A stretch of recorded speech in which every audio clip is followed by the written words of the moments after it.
بسم الله الرحمن الرحيم. سبح اسم ربك الأعلى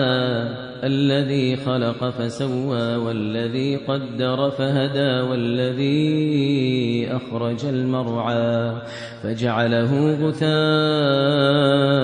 أحوى سنقرئك فلا تنسى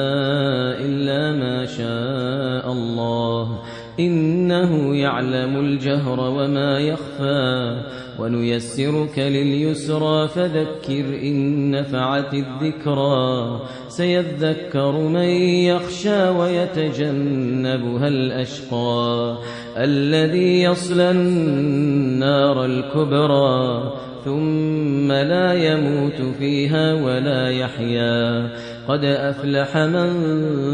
تزكى وذكر اسم ربه فصلى بل تؤثر